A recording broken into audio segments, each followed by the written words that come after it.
On this week's episode of Ride the Lightning, the Tesla unofficial podcast, the Cyberquad resurfaces, but not like you think. Giga Shanghai ramps up production yet again. Elon Musk is confident that the chip shortage is almost over, and more. This episode is dedicated to my friend William, who has done more for the Tesla owners community than most people realize.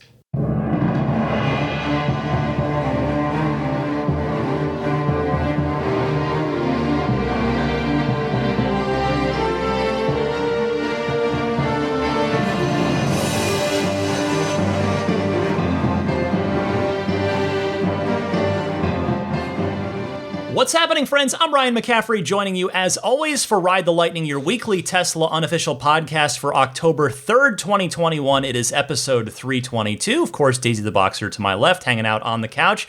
And it is, of course, yet another busy week of Tesla news. The big news is, as promised last Friday, the button, the full self-driving beta request button, was delivered to us. As promised, as I'm sure all of you were eagerly awaiting. In fact, you'd probably already pressed it before you listened to last week's show. And I'll give you my impressions of it. I'm kind of curious. It's been fun hearing about everybody's experiences with it. I knew I would be in for a bit of a tough time in San Francisco. And I know I talk about San Francisco and it being a difficult city to drive around in a lot. Those of you that do live here probably agree with me. And again, I'm not saying other cities aren't tough, but this is a tricky city, and I guess any major city probably is, particularly with what the safety score in your app is asking you to do, which is to drive very safely, to specifically not get any forward collision warnings, to maintain a safe distance behind the car in front of you at all times, to not make any sudden turns or hard braking incidents. There's, it's basic stuff, but still, sometimes you just don't have any control because you can't control what other people are doing. So the first day, of course, I got it Saturday morning and I promptly drove to a Tesla Club event where I had my car photographed at Mac House, which I'm going to talk about that event towards the end of the show. That was a great time. So that was a good long ride. That was Fremont from San Francisco, and then obviously the round trip heading home. And then I had some more driving to do later that day. And anyway, long story short, the first day, I got a 94. I thought, okay, 94, that's an okay place to start. And what's funny is, I was talking about forward collision warnings a second ago. Before I could even get on the freeway, like a mile from my house, as I was getting on the freeway, another car just kind of cut in front of me and triggered a forward collision warning. So already I just threw my hands up like, oh, come on, really? Like I'm a mile? It's been a mile and my score is already tanked. So the first day, I ended up with a score of 94 on a lot of miles. It was something like, I think I did about 100 miles that day, maybe even a little more. And then managed to get it up in the second or third day to 96. But then the week started, and I have to drive my daughter to school and pick her up. We've got a carpool thing, so I'm not doing it every day, but enough. And I knew that the city would be tough. San Francisco would not be easy. And sure enough, I had one day where I think my score was like 65 or something. I'd have to pull it up. But then I thought, okay, let me rein this in a little bit. Let me back my follow distance on autopilot from 3, where it was set, to 4. Although supposedly when you're on autopilot, it doesn't ding your score at all. But anyway, managed to get some good scores going. And as I said, got up to 96, but then back down to 94. And that's where I've been ever since, even though I've had 98s. And even I think today was 100 here on Friday. And I did have to make a school run through the city there. So I don't know. It seems like the sample size is getting larger. It's so it is what it is for now. But yeah, the follow distance thing, it's tough in a major city because it's tough to not closely follow someone sometimes, just based on the urban congested driving conditions. And again, people pulling in front of you that you can't control. It's just chaos, and my score has suffered for it. But as it turns out, we thought that this weekend, that basically right now, as you hear this show, that a lot of you would have already been downloading and using and trying out the full self-driving beta. But no, this is not the weekend. It's going to be one more week. We're going to have to keep working on our safety scores. In some cases, like my friend Michael in Millbrae, he's had a really high score, and he texted me and he says, I've got to keep this up for another week. And then I texted back saying, I've got another week to try and get my score back up. So it's all a matter of perspective. But late this week, Elon tweeted that the semi-public beta, the rollout would be, quote, pushed a week to align with the release of version 10.2. So now we're looking at this coming Friday or Saturday for the public rollout. But I probably won't be getting it on the first day. Michael will, if he can hold it. And a lot of you hopefully will as well, because Elon did take to Twitter to explain exactly how the rollout is going to go. He said, quote, wow, a lot of interest in the full self-driving beta. The plan is to roll out version 10.2. Again, we're referring here to October 8th, heading into, late October 8th, heading into Saturday, October 9th. Then on ramp, about 1,000 owners per day, prioritized by safety rating. The first few days, you'll probably need a safety score of 100 out of 100, then 99, then 98, etc. So that's Elon's tweet on that, and that's exactly the clarification and the explanation that we needed. So for me, at this point, after 1 week, I gotta be honest, I've kind of just accepted that it is what it is, and I'll get it when I get it. It's been a long enough wait. I'll just have to keep waiting a little more. I just have to live my life, and I don't have time in the day between my full-time job and doing Ride the Lightning. I don't have time to go out there and try and do like a long autopilot freeway drive in the middle of the night with nobody around to try and goose my score back up. So I'm hoping maybe I can at least nudge up to 95 over the next week if nobody jumps out in front of me and causes any more forward collision warnings. But for now, 94, and I'm hoping maybe to get to 95. Hopefully you are faring better than that, and if you will, it seems you will get the beta sooner than other folks like me. So one more week to go, it seems. Next this week, another programming note here.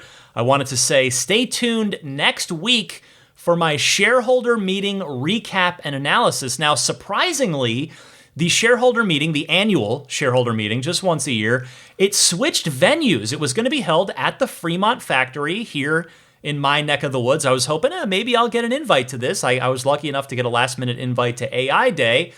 Well, they've switched the venue to Giga Texas, but not just that, the whole thing has now gone virtual.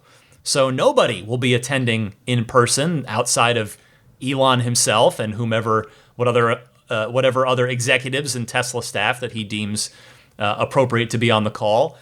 I have to say, so the date here real quick first is Thursday, October 7th at 5:30 Eastern. That's 2:30 Pacific. And again, online only for that. I have to say, I'm pretty surprised by that, given that Tesla last year, in the middle of the COVID pandemic, pre-vaccine, found a way to safely host it in person when I was lucky enough to get invited. I was there. We were all in our own Teslas in one giant drive-in looking at the stage, which was a really fun event. And I thought, okay, when I first saw that they were moving it to Giga Texas, I thought, well, all right, the COVID restrictions are quite a bit looser there than they are in California. So that's where it kind of surprises me that it is going to be a virtual-only event. I mean, maybe Tesla decided it would just be logistically easier to do it virtually, COVID restrictions or not. So bottom line, that is the case. It will be streamed online. Check it out on youtube.com/Tesla. Or, of course, I will watch it so you don't have to. Next week's episode will have the recap and analysis, all the highlights, just all the good stuff distilled down into my usual show. So stay tuned for that. Unfortunately, I also have to wait until next week's show for the Q3 production and delivery numbers to talk about those for what is sure to be a record Q3, an all-time record for Tesla that they have just finished. That'll be on next week's show as well. I'm not surprised here, though. I figured this might happen because Tesla, the quarter ended Thursday night. Thursday was September 30th, as you know. And usually Tesla releases those numbers 2 days after the end of the quarter, the production and delivery numbers. But I have to record my show 1 day after the end of the quarter, so my apologies for that. The show must go on. Sometimes it works out where I catch some late-breaking thing and I can get it right into the podcast and talk about it, but sometimes it works out this other way where it may even be by the time you hear this, the odds are very, very good that Tesla has announced those Q3 production and delivery numbers. And so on that note, before I get to the news proper this week, just to make this a little fun, just to have a little fun with it, since I am going to miss that information for this episode, here I'm going to give you my prediction for the number, and so by the time this reaches your eardrums, you'll probably know the real number, and you can either laugh at me or go, wow, good guess, Ryan. So I'm going optimistic. I'm going to say 250,000 cars delivered, not produced, delivered in Q3. We'll see if I'm right or wrong by the time you hear this. Finally this week, a shout out to a very kind listener. I have to admit, I'm terrible with names. He gave me his name. I think it's Anton. He'll know. If I got that wrong, he'll know, though. This was a gentleman who was driving along with his wife while I was out walking Daisy. He was in an e-Golf, which I was told after I mentioned it on a recent show that apparently the e-Golf is only sold in California, which I guess does make sense. There are, like, the Fiat 500e is like that as well. It's a compliance car, and California has higher emission standards. Anyway, so if I'm remembering his name correctly, if it was indeed Anton, and I sure hope it was, because if not, he's going to feel bad, and I'm going to feel bad that he feels bad. But anyway, he rolls up to me as I'm walking the dog, and he stops and he rolls down his window, and I'm thinking, oh, this person's going to ask me for directions, and I'm not really good with that. And nope, he rolls down his window and goes, Ryan McCaffrey? And I said, yeah, that's me. And he said, well, this must be Daisy the Boxer. And he's a Ride the Lightning fan. He's got a Cybertruck reservation that he's eagerly waiting for. So, Anton, thank you so much. You honestly made my day with that. That's an honest celebrity moment that doesn't happen to me very often at all. It's very rare. So he was super polite, very nice guy. He hopped out of the car and took a picture with me. It was great. So I hope, Anton, I just want to say I got as much out of that as you did. So thank you very much for being a very kind Ride the Lightning fan. And with that, we're already 12 minutes into the podcast, and some of you may be getting impatient, and I don't blame you. Let's talk about this week's news. First up, remember the Cyberquad? The ATV that would go in the back of the Cybertruck would be sold as an accessory. Well, we haven't heard anything about it since the Cybertruck unveiling event back in November of 2019, so we're pushing 2 years on that now. The last time we saw the Cyberquad at all, there was nothing mentioned about it, but we did see it a year ago. In fact, exactly a year ago, the late September, it was on display at Battery Day when Tesla had the flanking the stage, Elon stage, for the shareholder meeting at Battery Day. They had S3XY on one side of the stage, and they had CARS, Cybertruck, ATV, Roadster, Semi. So they had sexy cars flanking the stage. That's the last time we saw it.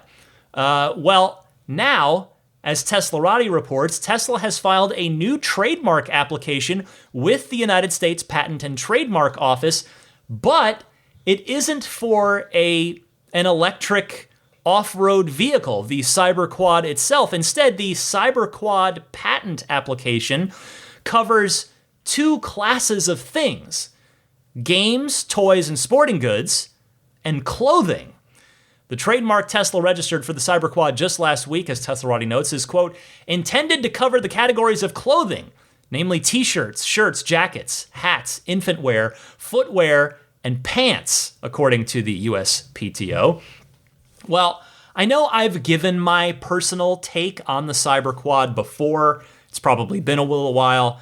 And so while this patent filing definitely doesn't prove or disprove anything, it does lend a bit of weight to my belief, / I guess we'd maybe call it a theory or hypothesis at this point, that the Cyberquad, if it ever comes out at all, is still quite a ways away. I mean, I know that probably sounds obvious right now, given that the Cybertruck itself is pushed back a year.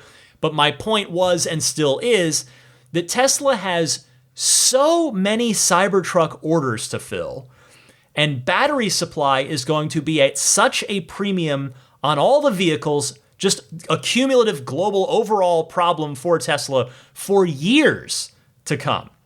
It's not a short-term thing. Tesla's going to be not demand constrained. They're going to be supply constrained due to overwhelming demand on all these vehicles for years to come. So because of that, I just don't see Tesla sparing any resources, be it in manufacturing or battery production, to build the Cyberquad for at least the first few years of Cybertruck production, as Giga Texas will move through Elon's infamous S-curve of production. I mean, don't get me wrong. I do hope that Tesla gets to the Cyberquad eventually, though, because it would just be super cool to put that thing in the back of your Cybertruck, be able to charge it with the plug in the bed, and just head out to the wilderness and have a good time with your Cyberquad, which will be flanked by your Cybertruck. So we'll see. Time will tell if my theory on that is correct or not. Next up this week, it appears that Giga Shanghai has achieved another notable milestone for the just completed month of September. Again, the hat tip goes to Teslarati, who reports, as per local recent reports, Tesla's China-based electric vehicle plant reportedly hit a production rate of, get this, 1,600 Model Y per day in September. This was a substantial increase from Giga Shanghai's Model Y output in August, when the company produced 1,000 of the all-electric crossover on a daily basis. The update was posted by China-based publication IT Home. Citing an anonymous source that's reportedly familiar with the company's operations, the publication noted that Tesla's Model Y production at Giga Shanghai effectively increased 37.5% in September, month over month, in just a single month. That's pretty crazy. Tesla China also produced the Model 3 at a rate of 800 units per day in August of 2021. So if they were able to keep that Model 3 rate going in September, that means their current run rate, total, cumulative, at Giga Shanghai is 2,400 cars per day. Now extrapolate that over a 7-day work week, assuming Giga Shanghai is on a basically 24/7 basis, the way that Tesla Fremont, the Fremont factory is. And then you multiply that by 50 weeks per year, because they do take a couple weeks off for holidays. And that is 16,800 cars per week total out of Giga Shanghai 3 and Y, which amounts to 840,000 per year, which beats Fremont, despite the fact that Fremont is producing today 3 different Teslas instead of Shanghai's 2. And of course, soon Fremont will be back up to 4 once the new Model X gets into production, or I guess you could say once the Model X goes back into production. I don't say that, by the way, to disparage Fremont in any way, shape, or form. It's simply a point of comparison just to give you some context for the incredible output that is going on at Giga Shanghai. And the bottom line is that Giga Shanghai, as I've said before, it has outperformed every single challenge that's ever been put in front of it. And by it, I'm of course referring to the Tesla China team. It is an incredible team that is just leaped over every hurdle put in front of them, every goal. It's just been amazing to watch. Now, I think it's fair to say, by any account, by any metric, everything about the Giga Shanghai project has been a resounding success. And with them crushing it, plus Fremont bringing the S and the X back into the picture, and soon Texas and Berlin will add significantly to the Model Y and thus overall production total, Tesla's production volume is simply going to continue to skyrocket for the foreseeable future. There will, barring any unforeseen, insane circumstances, like a natural disaster at one of the plants or something, it's just going to be an arrow pointing practically straight up on the line graph for production. It's just unbelievable. Because again, just stepping back a second, you've got, in addition to what I've already told you, you've also got Texas bringing the Cybertruck online in about a year from now. And again, they'll ramp that up. And then in the not too distant future, the Model 2, aka the $25,000 car, that will get in on the action in the next 2-3 years or so, probably, as well too. And that's supposed to be, when it is fully ramped up, 1 million+ units per year on that car. So the growth chart is just amazing for Tesla. And I want to say bravo to everyone who's working so hard at Giga Shanghai to achieve these incredible metrics. It is just a heck of an operation that Tesla has going out there. Next this week, Tesla CEO Elon Musk said that the ongoing semiconductor crisis will be over by next year. This was reported on CNBC, who writes, the tech billionaire said he thinks chip shortage is a, quote, short-term problem as opposed to a long-term one. Quote, there's a lot of chip fabrication plants that are being built, and I think we will have good capacity by next year, said Elon at an Italian tech event that was streamed online. Musk did not specify which chip plants he was referring to. Chip heavyweights Intel and TSMC have announced plans to build new plants in the US, but they won't come online for several years yet. So remember when I talked, it may have even just been on last week's show, but a week or two ago, about Elon's just core inert optimism, and how that optimism usually serves him well. And it's certainly historically, in the grand scheme of things, served him very well. But sometimes it gets him into trouble, particularly when it comes to timelines. Well, when I hear this, I have to say respectfully, I suspect that might prove to be the case here as well. Don't get me wrong. I hope he's right.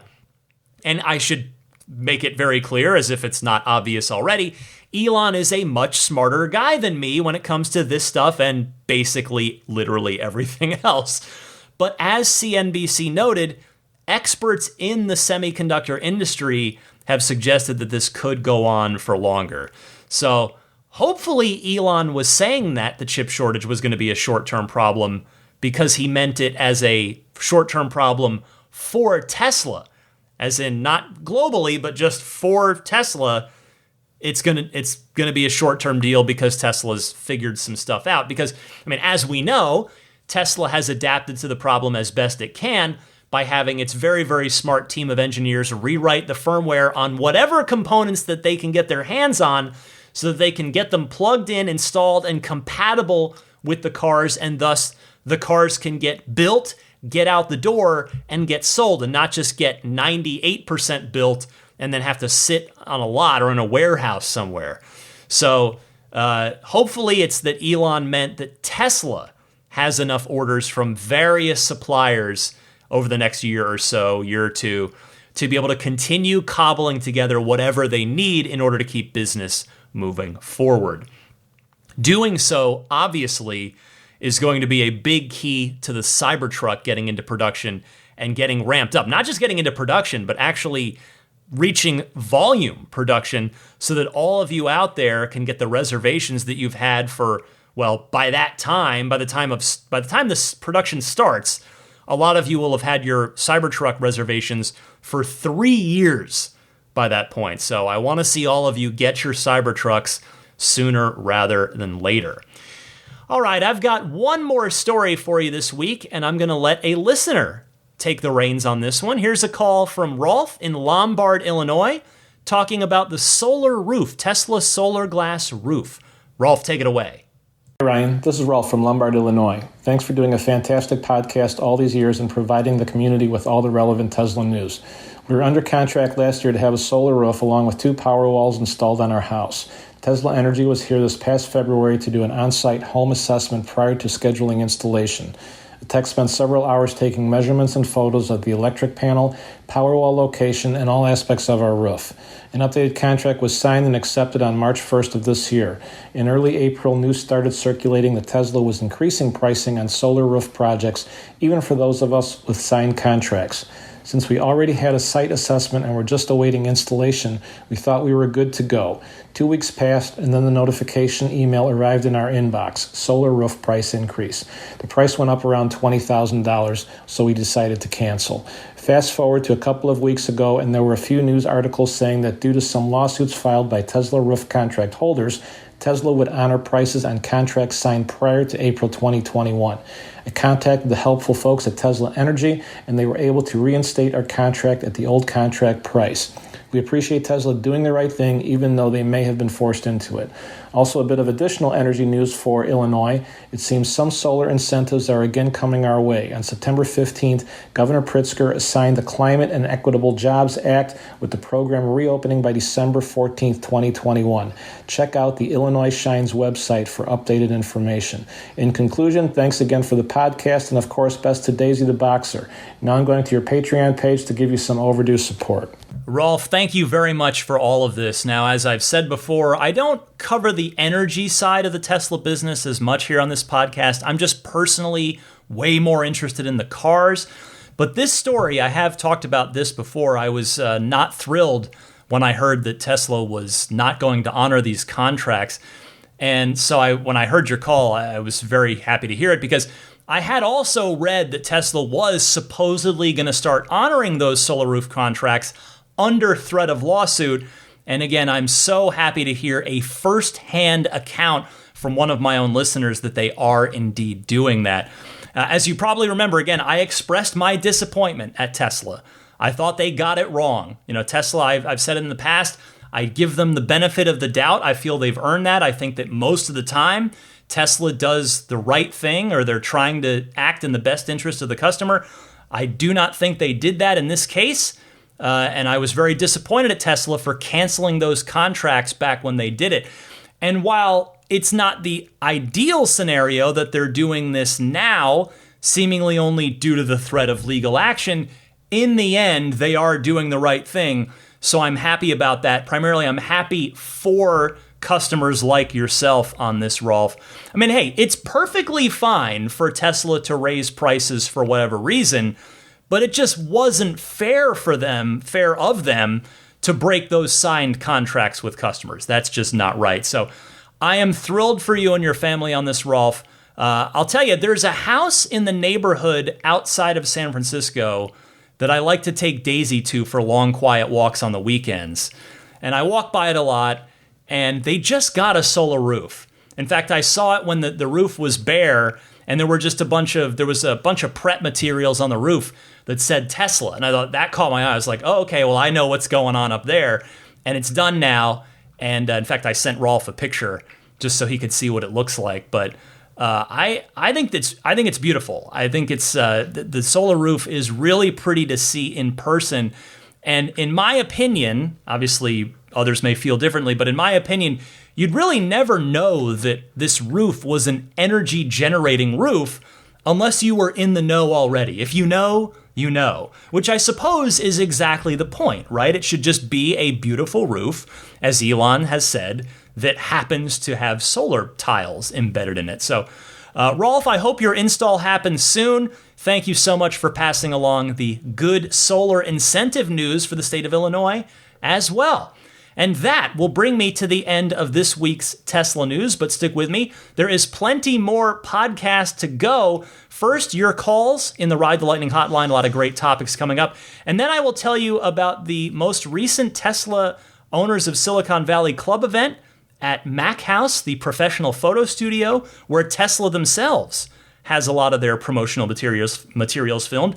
And I'm going to tell you about delivery volunteering. Yes, it's back. One of the local clubs, the Silicon Valley Group, managed to work with Tesla and enable owners to sign up and volunteer to help during the end of quarter push to just answer new questions for people taking delivery in these final days of the quarter that's just concluded now. And I went on the last day of the quarter, so I want to tell you about that. So stay tuned. Plenty more podcasts coming up right after this.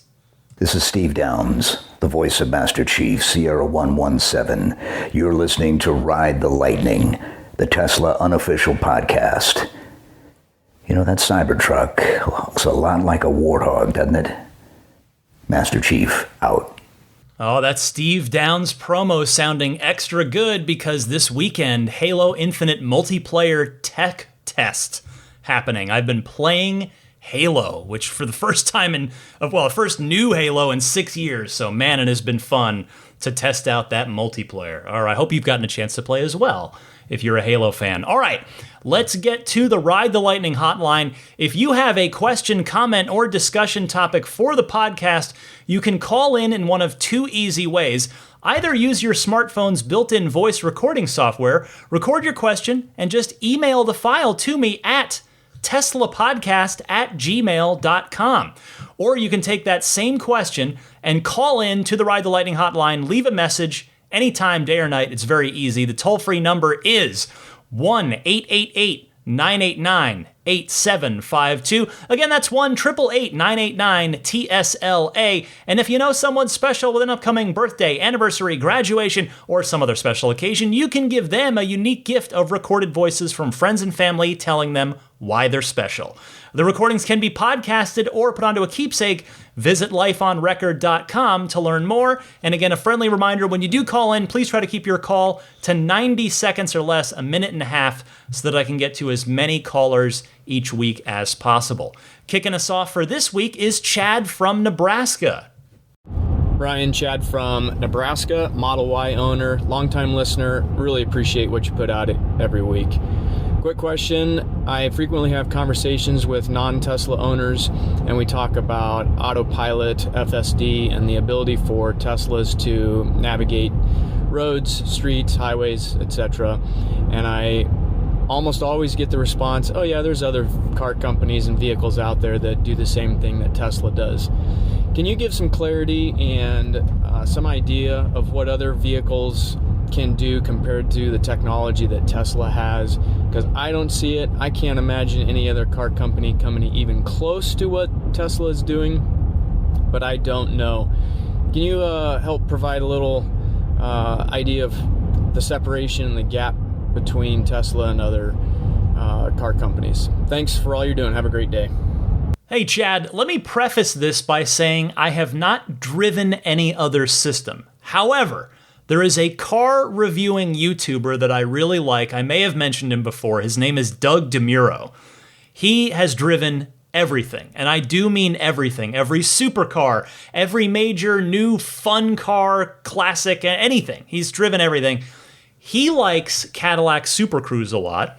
The system in the very latest Mercedes vehicles is the other one that he has kind words about, and he has, of course, driven autopilot as well.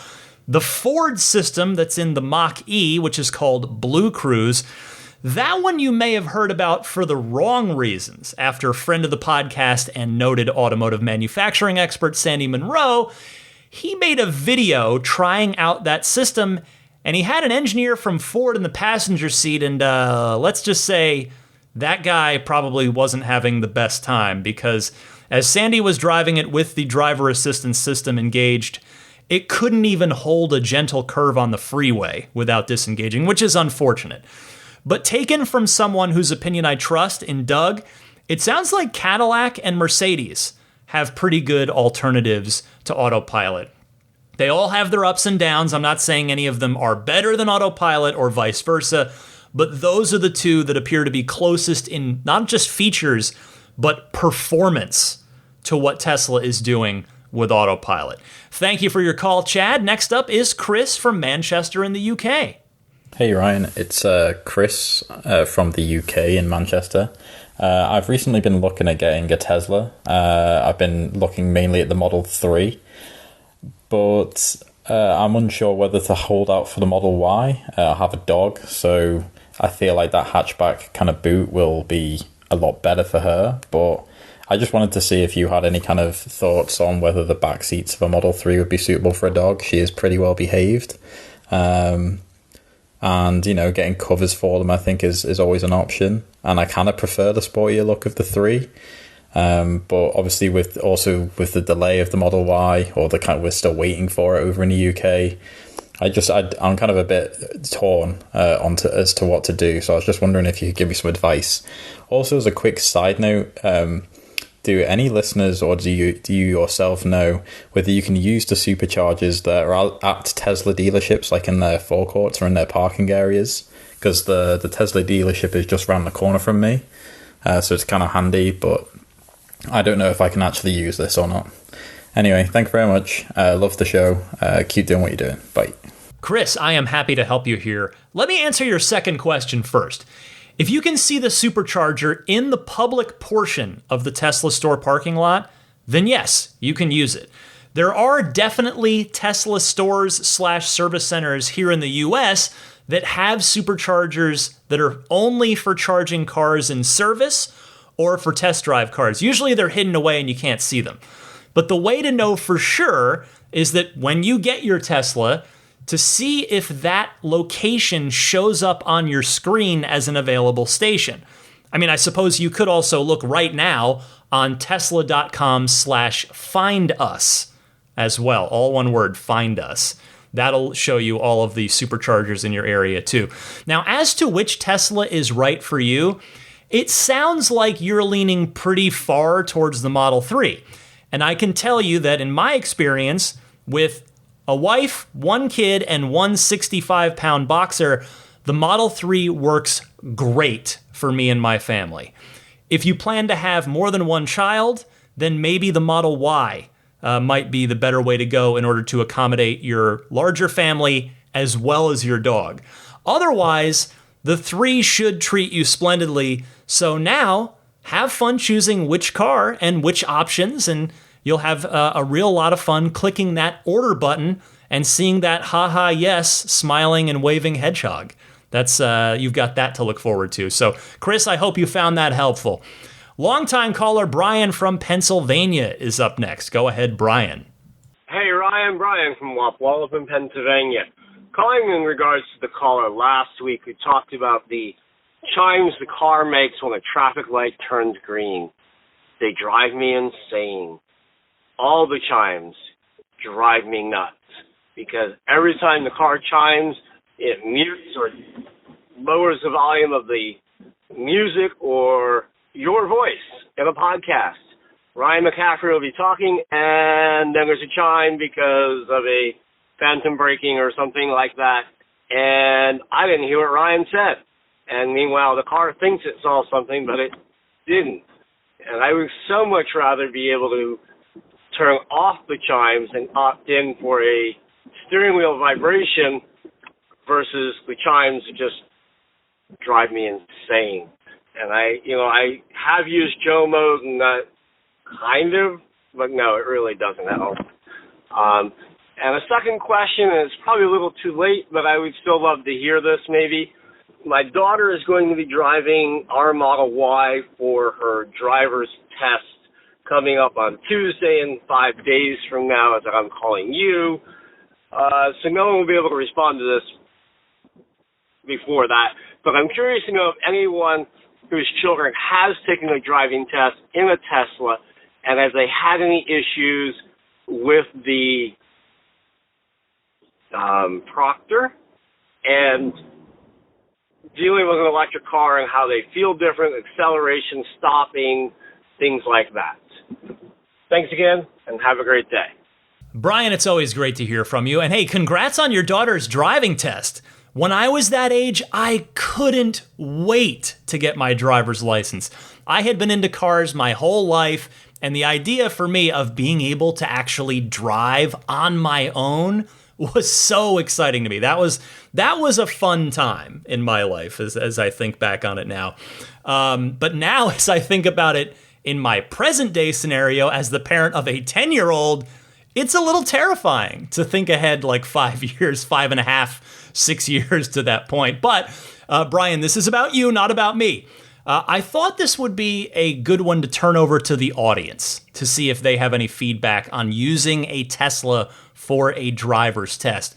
We will see if people, including yourself, by this time next week, come back with any wisdom that could be beneficial to your fellow listeners.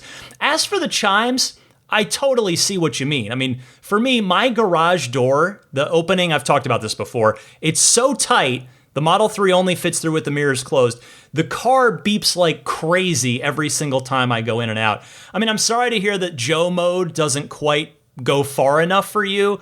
So, I mean, I think the bottom line is that we're all stuck with these chimes in some form or another, for better and for worse. Thank you, as always, for your call, Brian. Here's Pete in Carmel up next. Haven't heard from Pete in a little while. Hey, Ryan, this is Pete from Carmel. Long time no call, mainly because I didn't have anything interesting to say, but now I do. With FSD beta, we have some interesting challenges here in Carmel, Indiana. I love the concept of FSD, and I've signed up, and I have a score of 95 for my first day. I doubt that will last because I like to go fast, especially in corners. One of the challenges in Carmel is that we have the most roundabouts of any city in the country. We have 138 roundabouts so far and counting. That's one roundabout for every 4 miles. Now, I love roundabouts because they're very safe. So you can't T-bone somebody in a roundabout, basically. So traffic fatalities, national average is like 14 per 100,000. Carmel, Indiana is 2 per 100,000. So I'm all for roundabouts. However, it's going to be interesting to see how FSD deals with roundabouts. I suspect it won't work very well. I hope I'm wrong, but I'll give you guys an update. I'm excited to try it. I have to behave for a week, and my wife thinks there's no way that I'm going to be able to do that. So we have a bet, and she's going to buy me a bottle of wine if she's wrong. So I'm going to try really hard. One of the tricks I'm doing is just to put it on autopilot, even on the city streets, just so I can minimize the risk of me going over the speed limit or braking hard and all those kinds of things. The problem is it's hard to not go fast through a roundabout because a Tesla just sticks to the ground. And I found that my only flunking score is the aggressive turning score, and that's probably the roundabout. So anyway, just thought you guys would be interested. I'll give you an update. Thanks. Pete, it's wonderful to hear from you. Thank you for teaching me a fun fact about Carmel, Indiana.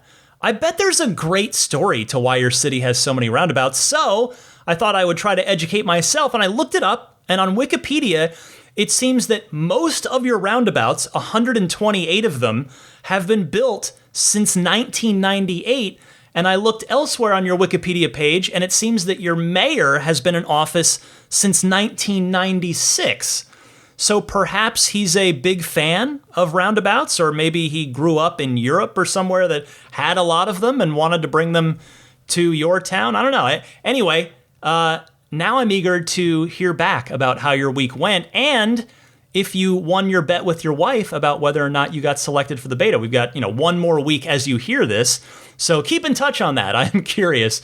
But to your point about FSD and roundabouts, you're probably right that you're going to have a heck of a time with them for a while when you do get the beta, since they are generally so few and far between in the United States, and the beta won't be rolling out in Europe for at least a little while yet. But hopefully you can help the autopilot team out and help train it. You, my friend, are uniquely positioned to be able to do that. So good luck and keep me posted. Damon from Northbrook, Illinois is up next.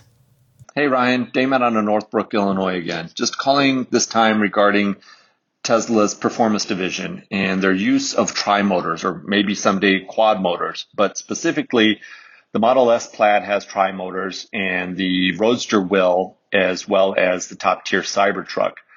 I think this is an awesome technology, especially for people who like to take their cars to the racetrack, not drag strips, but actual tracks with turns and braking, and the torque vectoring that's available through tri-motors really gives an advantage there over a limited slip differential, or what a lot of Teslas use is just braking the wheel that might spin in a turn, and which tends to overheat the brakes. I would love to put my money down today if they announced a tri-motor Model 3 performance. That would be like the ultimate track day weapon. But I don't know. Elon talked about doing the ludicrous for the Model 3 performance, and that never showed up. So I'm wondering if they're going to continue to do this kind of performance gap or feature gap between the top tier Model S cars and X cars and the entry tier Model 3 cars. Just curious what your thoughts are on that. And as always, really appreciate everything you do and look forward to the next episode. All right. Take care. Bye. Damon, thank you very much for calling in. Well, eventually, inevitably, the Model 3 performance will get quicker. It's just a question of what form it takes. The 4680 cells alone could provide a boost based on what we've been told about those cells and what they're going to be capable of, particularly when paired with a newer generation drivetrain, because remember that the Model 3 and the Model Y drivetrain tech is a few years old at this point. I mean, it will evolve, it'll get better over time. I mean, I'm not sure it makes sense to have the tri-motor Cybertruck be quicker in the product lineup than the Model 3 Performance, even if they're very close, right? Because as it's currently penciled out, it would be extremely close between the two, but the Cybertruck would have the edge in its tri-motor configuration. I could see Tesla taking the Model 3 Performance into the high 2-second range, maybe just edging out the upcoming Cybertruck. But I do figure they're probably going to keep it away on purpose from the much more expensive Model X Plaid, which is 0 to 60 in 2.5 seconds. And certainly they're going to keep it away from the Model S Plaid and the 1.99 seconds. I personally see a Model 3 Performance upgrade as being a ways away because, quite frankly, the 3 and the Y, as they are today, are such cash-generating machines for Tesla, and they can't keep up with demand as it is, that I just don't think there's really much reason at all to invest resources into making them even better for the time being. It just seems like something that's a longer-term project. But again, it's almost inevitable. It will happen. And by the way, I would be right there with you to be first in line for a revised Model 3 Performance.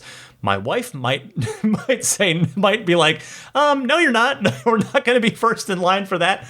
But in my head, I would say, yes, I would definitely want to be first in line with you for that. Next is, now this broke up a little bit. I believe it's Eric from Arizona. Go ahead. Hey, Ryan. Eric from Arizona. I've called a couple times in the past. I just wanted to follow up to an episode in the past where you air this, where people were commenting on range anxiety or looking at their range decrease in general. One thing that's been commented on before, I know it's tough to do. It was tough for me, but just change over that battery indicator to percentage, and that'll be one less worry that you have. So just switch it over. Instead of miles, look at percentage, and then you won't have that same problem where you're constantly worrying about that. So just a quick thought, something I did recently, and I'm glad I did it. It took a while, but I finally did it, and I don't worry about it anymore. All right, thanks for everything you do. Thank you very much for that thought. It's a great suggestion, honestly. I know a lot of people have done the same for that very reason.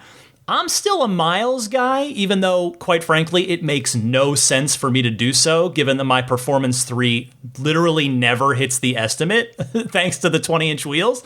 But I don't know, there's something weirdly comforting to me in kind of a backwards way about seeing a range estimate in miles. And again, maybe it's just I'm just being weird, I realize. But here, we're talking about helping your fellow callers and listeners, and it is simpler than ever to change the display on your screen from percentage to miles or, back and forth. Just tap the number next to the battery indicator in the upper left area of the display. And if it's in miles, it'll change to percentage. And if it's in percentage, it'll change to miles. And it's as simple as that. Thank you very much, Eric. I appreciate the call. Our final caller this week is Larry from Texas, a new Model Y owner. My name is Larry, and I'm from Texas. I took delivery of my new Model Y earlier this month, just before leaving 10 days for a cruise. I'm a guest speaker on cruise ships. I left the car plugged in the entire time, safe in my garage. To Today I heard a listener question regarding a car unplugged for that amount of time, and you answered that was fine, citing a pilot who was often gone for weeks. Is it also okay to leave it plugged in that amount of time? Is one better than the other? Thanks for your advice and your helpful podcast. Larry, welcome to the podcast and congratulations on your new Model Y. I appreciate your call because you have made me realize that I should have addressed this in my initial response. So the bottom line is that it's always preferable, just preferable, not required, preferable to leave it plugged in if you can. It's just though it can be unplugged if it needs to be, so it's not the end of the world. But the owner's manual does say to leave the car plugged in when not in use. I would suggest keeping it at 80% charge or less, or at least maybe not below 50. So 50 to 80 range if you're going to leave it for a while when it's plugged in.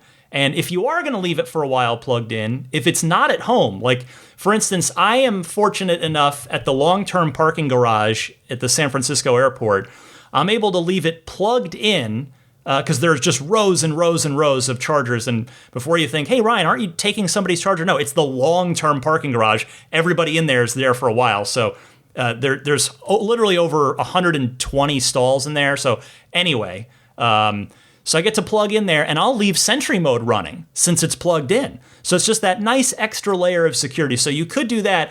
I don't know, you may be talking about leaving it plugged in at home, which then you probably don't need Sentry mode. But anyway, there's the answer. Larry, I hope that helps. Thank you so much for your call. Thanks to everybody who called in.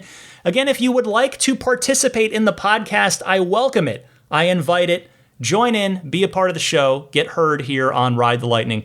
Give me a call anytime in one of the two easy ways that I told you about at the top of this segment. And with that, let me take a very short, brief musical interlude, and I'll be right back with a bit more podcast for you. I'm going to talk about the photo shoot event with the Silicon Valley Owners Club, as well as the delivery volunteering session at the end of the quarter here. So stay tuned for all that right after this.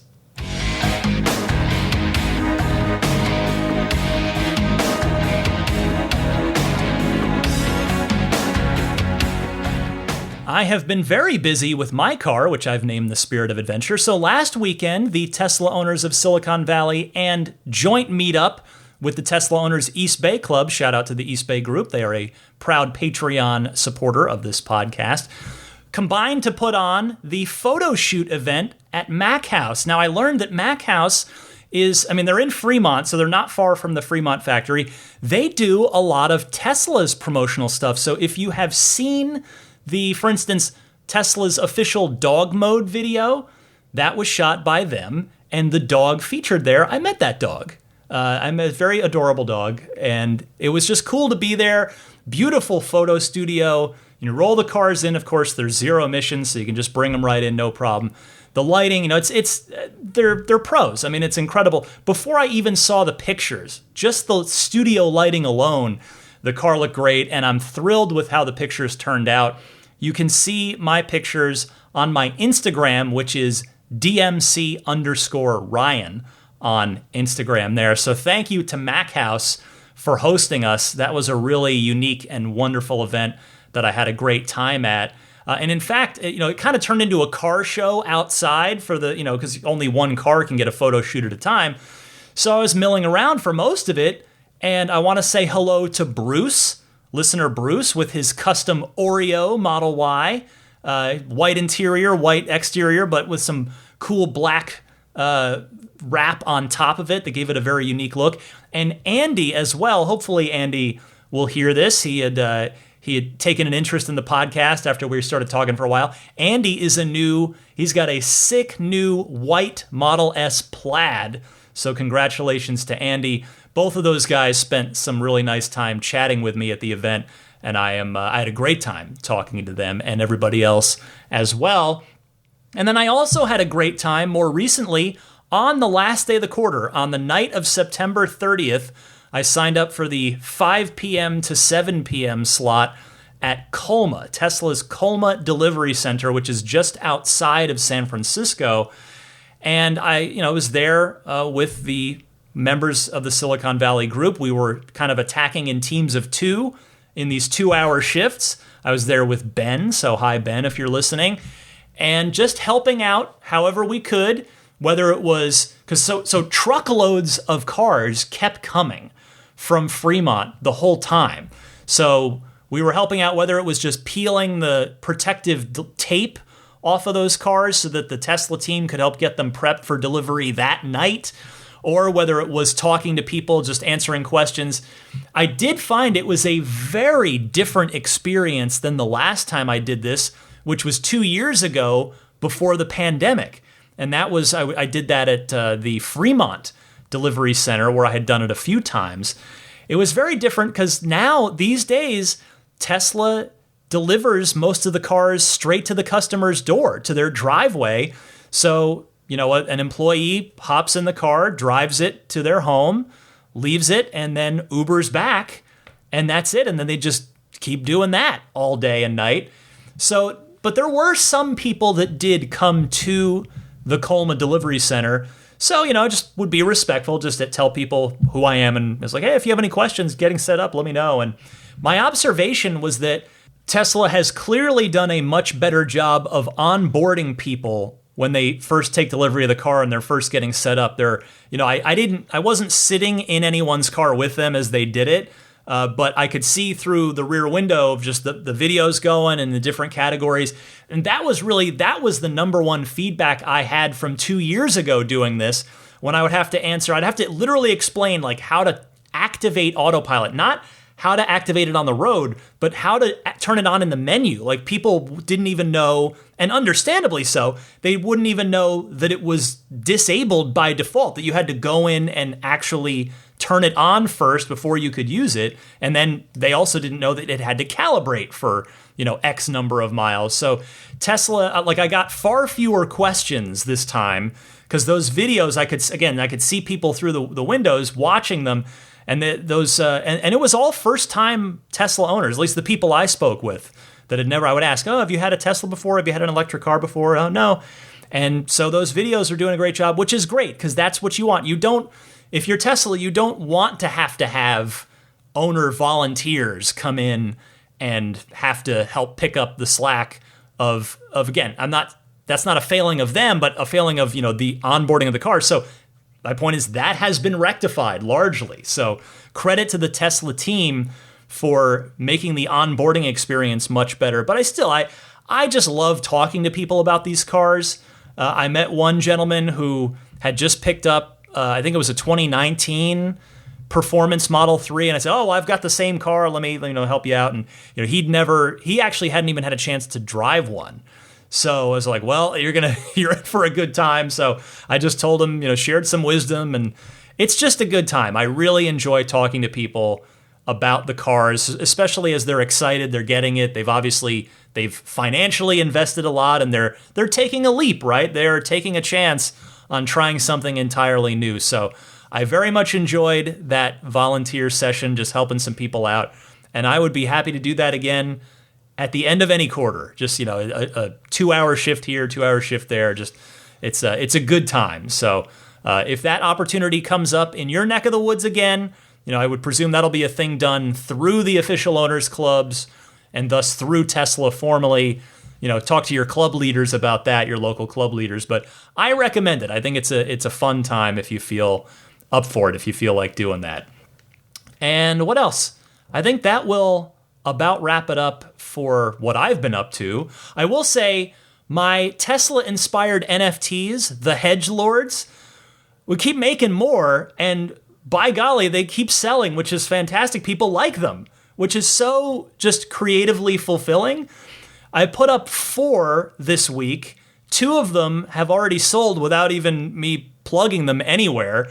So there are 2 left, and the 2 that are there at the moment are SpaceX inspired, let's say, and they both involve a Doge. Is it Doge or Doge? I'm not actually sure. The Doge, you know, the Shiba Inu puppy.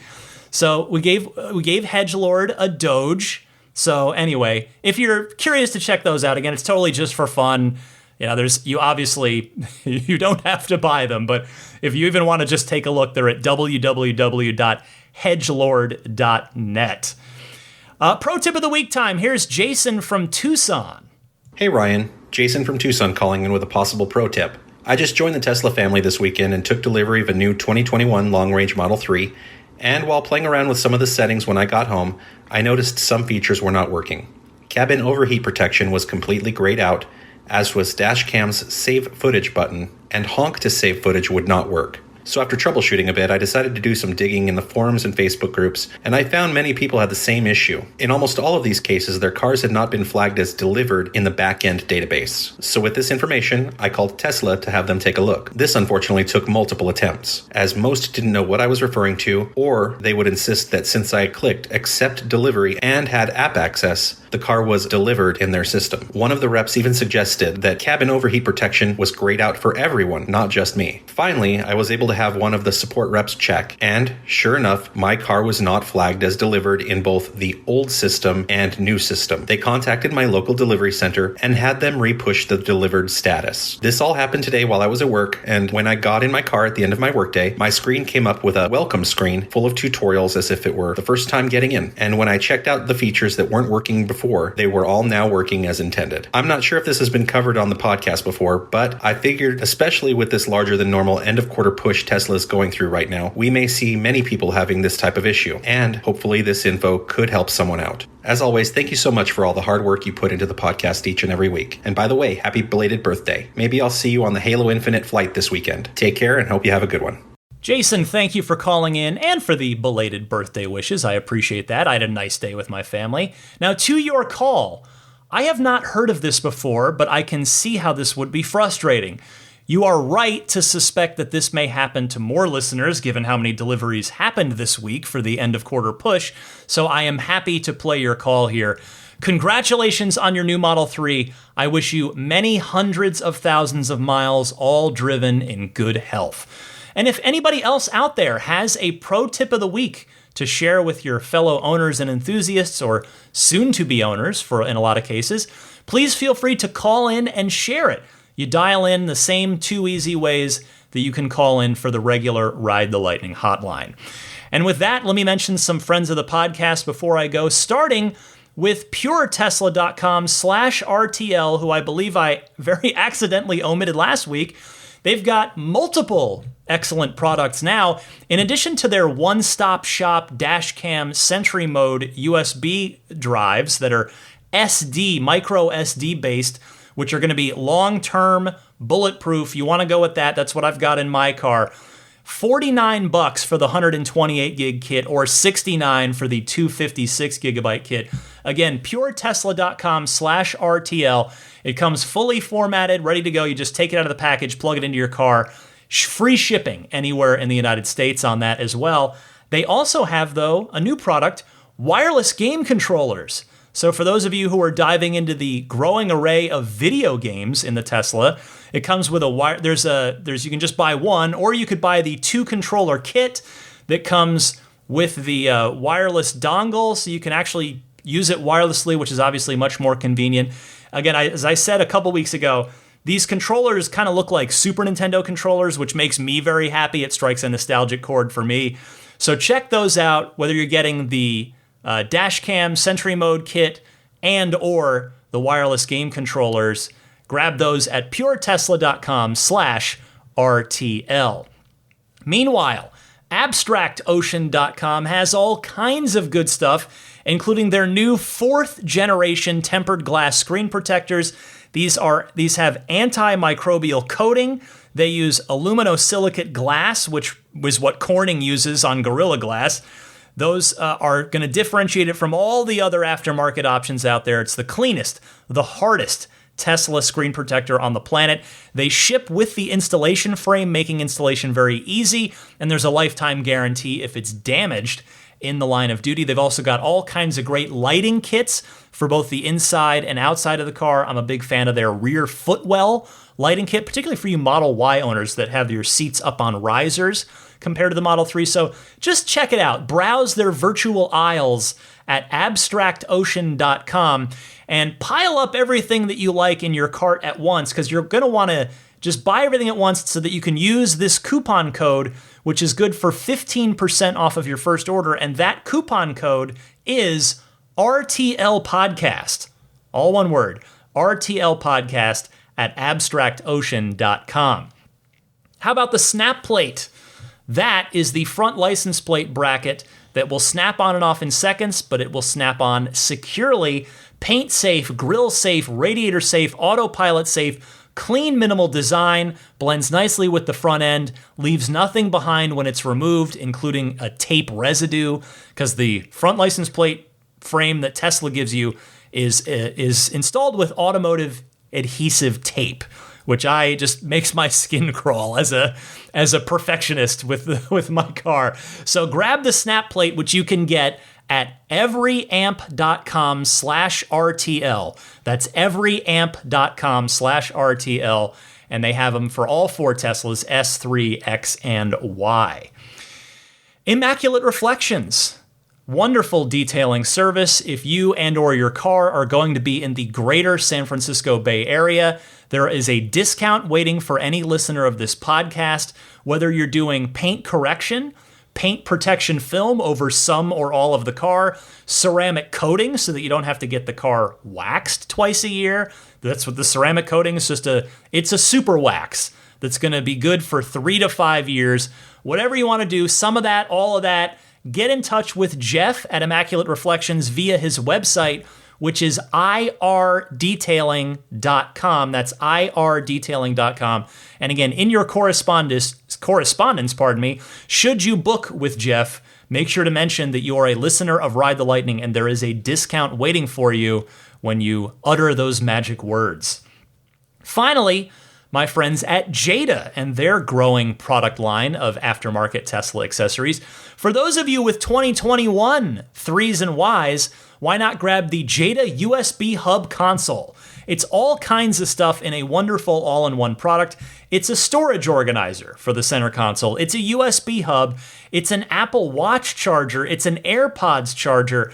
Everything you need, it's right in there. Check that out. If you have a 3 that's older than 2021, that means you don't have a wireless charging pad built into your car. So grab their 4th generation wireless charging pad. I'm running their 3rd gen one in my car. I love it because A, it just works. It's easy to install, no tools. And big for me, it looks stock. It just looks like it was there all along. It's not some obvious aftermarket out of place thing. I'm a big fan. So whatever you're going to buy, use the coupon code RTL for a nice discount from Jada. And if you are going to buy anything, please, I kindly ask that you use my referral link, because full transparency, they'll throw me a couple of bucks from the sale if you come in through my referral link. So that link is getjada.com/REF/8. And Jada is spelled JEDA. If you're not already following/subscribing to the podcast, that's free. All that does means the show will push to you automatically each time there's a new episode, which is, of course, every Sunday at 9 a.m. Eastern, 6 a.m. Pacific. You won't have to remember I got to go download the new one. If you just follow/subscribe, that your favorite podcast service will do it for you. So you can follow or subscribe on Apple Podcasts, on Google Podcasts, on Stitcher, on TuneIn and Spotify, which, by the way, both of those are native in your car, so you can get it directly in your car, which is pretty cool. Or I'm also on YouTube, just in audio-only format if you want to listen that way. Just search Ride the Lightning Tesla on YouTube, and you'll find my channel, and you can subscribe right there. Finally, I want to mention, of course, this is the part of the show where I do mention my Patreon. That is the way that you can totally voluntarily support my efforts with the podcast here after 322 episodes. I don't know how many you've been listening for, but if you feel like I have earned your support, that I do a good enough job each week, that I'm consistent week in and week out, that you think, you know what, the time has finally come, I'm going to support Ryan here, you can go to patreon.com/Tesla podcast. Patreon is spelled Patreon. And you can check out the various support tiers. Each one of those tiers has a extra little bonus attached to it. Those bonuses stack, so the higher you go, you get more and more perks. So for instance, this weekend, tomorrow as I record this, is going to be the monthly Google Hangout for Patreon backers. Either new Patreon backers get a one-time welcome invite, so do people that upgraded their pledge, and then the maximum Plaid tier folks, among all their other perks, they get invited to this every month, and we just have a great time talking about the world of Tesla and what's going on with everybody each month. It's a fun hour. It flies by. I'm looking forward to tomorrow's. So again, you can find all the information about my Patreon on the Patreon page, which again is patreon.com/Tesla Podcast. There are both monthly backing options, but also there's more recently an annual option. If you just want to support me once for the year, just pay once. There's even a 5% discount if you do it that way. So check that out if you feel so inclined. And with that, I believe that brings us to just about the end of the show here. Again, you can reach me via email anytime, teslapodcast@gmail.com. I mentioned my Instagram earlier, which is DMC_Ryan. Same Twitter handle, DMC_Ryan. And before I go, let me just say hi and thank you to the Plaid, Maximum Plaid, and Roadster in Space tier backers.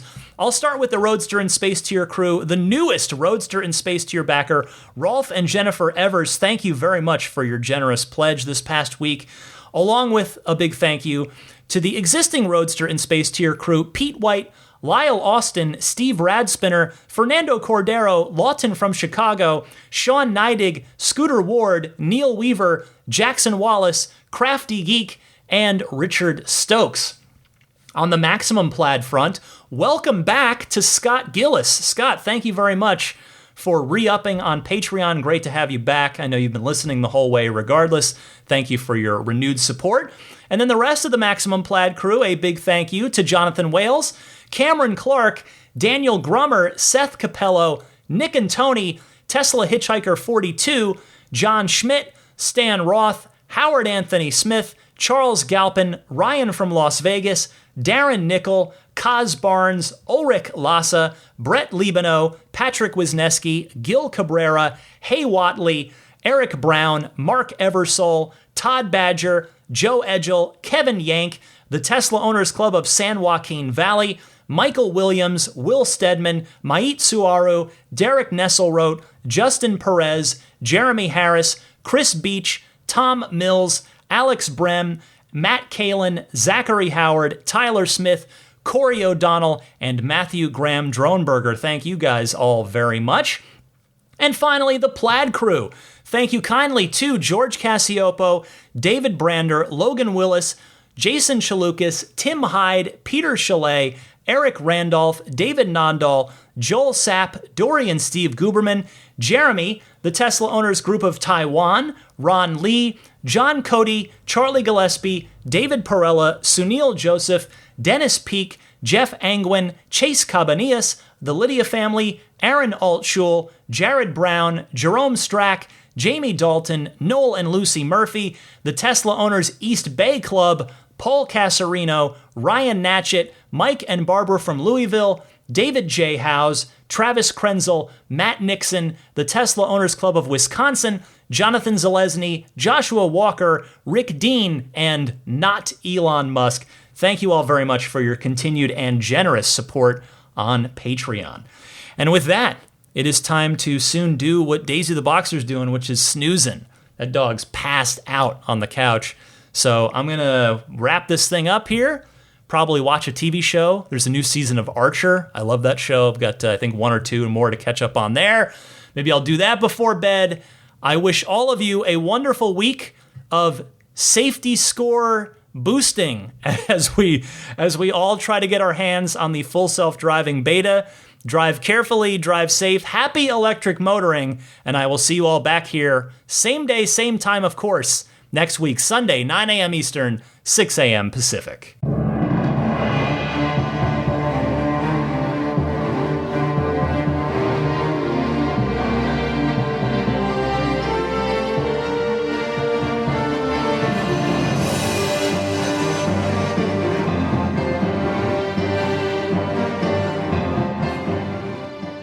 I mean, I think a Tesla is the most fun thing you could possibly buy ever. That's what it's meant to be. Our goal is to make it's not exactly a car. It's actually a thing to maximize enjoyment. It's maximum fun.